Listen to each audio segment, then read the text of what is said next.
Hello and welcome to the early May TBT Meta Snapshot.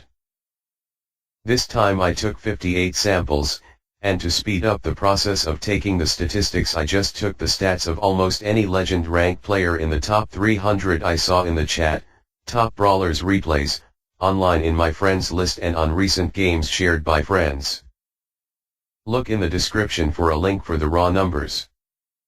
Here are a picture of the stats for the pick rates, and you can see a side-by-side comparison of all the stats and the stats if we filter out players not in the top 100 legend.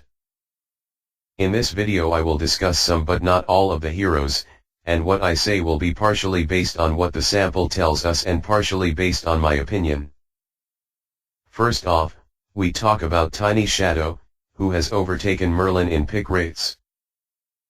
Every player has him, and every player could justify putting him in their lineup.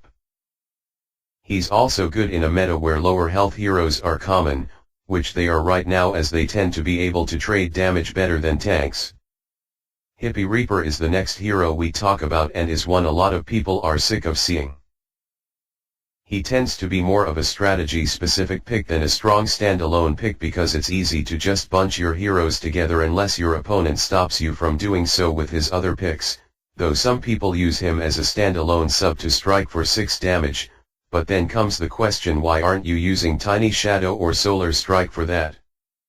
He's gotten more popular from last time as the meta is starting to take shape after the big changes where most heroes got their health nerfed or stats adjusted in some way and people have worked out what the strongest strategies are. Longsword has synergy with Candle and they are used together frequently. He's fairly strong and putting him with Candle is the go-to option for a budget lineup, but the numbers show that he's probably not as effective as some of the non-budget strategies, and people are starting to realize it and use him less. Snowflare has always been a staple tank, and he can shut down ranged heroes like no other. His pick rate hasn't changed much over the course of this month and there was little reason for it to do so. Surprisingly though, he's picked more often in higher legend than lower legend, and I can't see any reasons for that other than the error of the sample or people that include him in their lineup simply being more successful. Bloodlock was picked less than Hippy Reaper, because she has a higher rarity than Hippy Reaper, but every time she was picked there was also a Hippy Reaper in the lineup.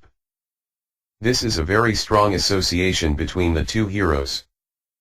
Also note that you don't have to use Bloodlock and Hippy Reaper together all the time.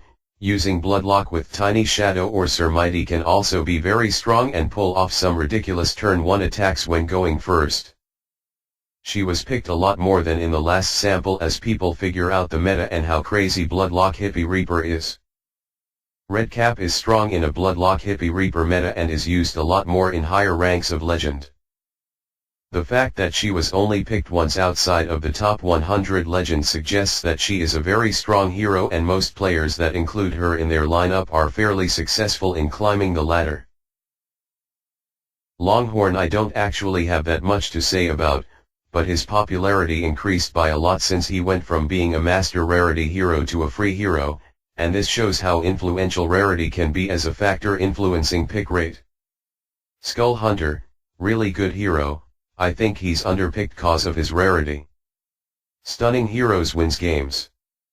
Santa is only used because of his synergy with Electromancer and may just be the only other strategy that actually has a decent fighting chance against Bloodlock, Hippy Reaper at a high level.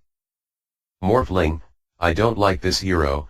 I ranted about him before because of the lack of counterplay in his design, and he has a medium-sized presence in the metagame at the moment and he has good synergy with Candle and Archdruid if you want to play him. Cage, Chip, and Pegleg were not very common, and I think Chip is not too terrible.